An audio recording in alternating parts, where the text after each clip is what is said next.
Bienvenue dans le Flash Info. Merci d'être avec nous sur RTI 1. Le projet du métro d'Abidjan a été officiellement lancé par le ministère du Tourisme. Cette ligne de métro inédite va relier la commune d'Anyama à celle de Port-Boué. La première phase, celle des études, va durer 3 mois et le métro devrait être ouvert en 2019. Juliette Ouéa. Les travaux préparatoires du projet métro d'Abidjan, ligne 1 à Niama-Port-Boué, ont démarré ce mercredi avec une rencontre tripartite entre le ministère des Transports, le groupe concessionnaire international chargé du projet et la Banque Atlantique de Côte d'Ivoire qui va investir environ 26 milliards de francs CFA. Chaque partie a exprimé sa satisfaction concernant l'avancement du projet. Deuxième étape de cette entrevue, la visite du chantier situé dans la commune du Plateau. Objectif, s'enquérir de l'avancée des études topographiques et géotechniques. Ces analyses devraient durer 3 mois. Actuellement, nous avons 8 ouvrages à relever, mais je peux rassurer la population que le travail se passe très bien.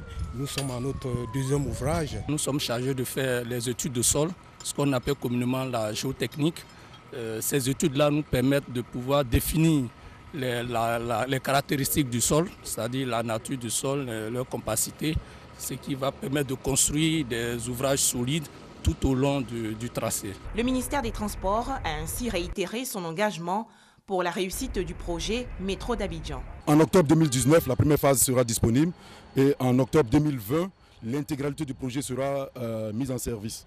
Et donc l'ensemble des Abidjanais pourra profiter donc de ce projet innovant et qui va constituer l'épine dorsale du système de transport urbain d'Abidjan. Le métro d'Abidjan va relier l'axe nord-sud de la capitale économique allant d'Abobo à Niama à l'aéroport international Félix Houphouët-Boigny pour une distance de plus de 37 km.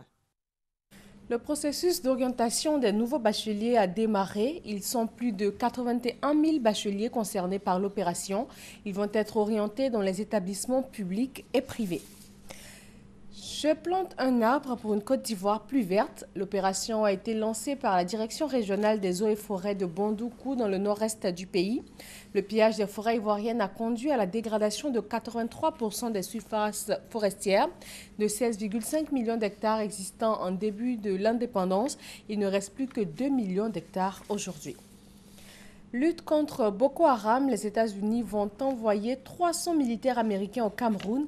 90 se trouvent déjà sur place depuis lundi dans le cadre d'une opération lancée avec l'accord du gouvernement camerounais. Ces soldats vont mener des missions aériennes de reconnaissance, de renseignement et de surveillance. La commission électorale a commencé à égrener mercredi soir les résultats provisoires du premier tour de la présidentielle en Guinée.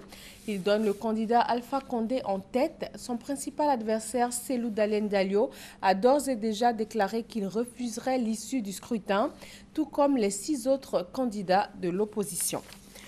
Le gouvernement burkinabé a confirmé mercredi la nouvelle date des élections présidentielles et législatives. C'est donc le 29 novembre prochain que les Burkinabés vont être appelés aux urnes. Initialement prévu le 11 octobre, ces élections doivent mettre fin à la transition politique. Au Bénin, l'ancien chef d'État Mathieu Kérékou est décédé à l'âge de 82 ans.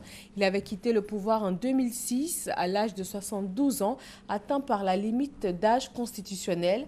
Il a gouverné le pays pendant près de 30 ans.